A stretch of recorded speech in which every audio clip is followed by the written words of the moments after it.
Hugo Chavez was elected president of Venezuela in 1998.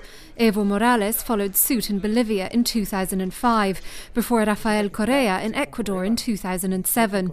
All are avowed socialists and pursue staunchly left-wing policies, which have included nationalisation of industry and land, bringing more and more under state control. They were swept into office on promises of giving power and wealth back to the people, but as they've increasingly concentrated power in their hands, those who are worried by their autocratic tendencies are growing in number, and many are asking whether a debate based on political class or economy is enough. Amongst those concerned by increasing populist movements in various countries of Latin America are a group of representatives of centre-right parties from both Europe and the South American continent.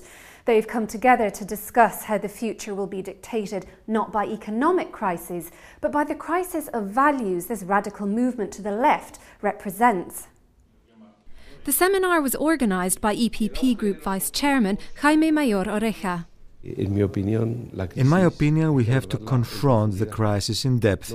We shouldn't tackle it separately in each country, nor should we tackle it only from an economic and financial point of view. We need to know what is happening globally. We need to reflect with some depth on what is happening to Western democracies, to Western values. Mr. Mayor Oreja wants to take the opportunity offered by what he called this global transition phase to bring together those who share fundamental Western values.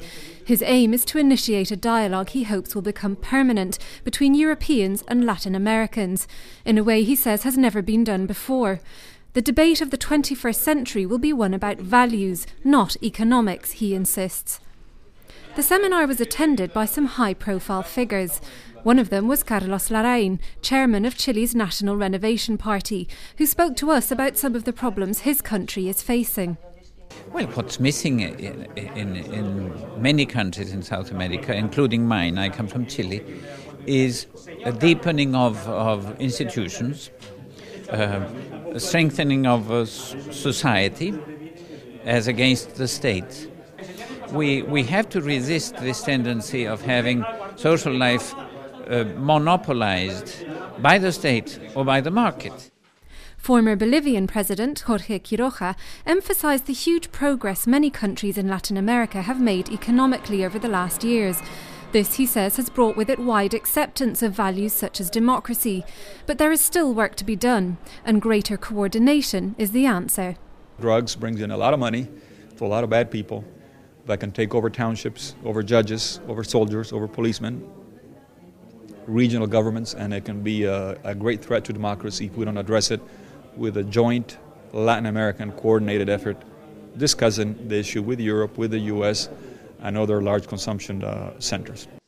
All present at the seminar agreed there was an urgent need to go back to the values underpinning our politics and refocus on education, protecting the family, and the other core values that can offer longer-term well-being. In a declaration signed by participants, they referred to the founding fathers of Europe as a source of inspiration for a politics of values. Will the economic crisis swallow up any other intelligent discussion?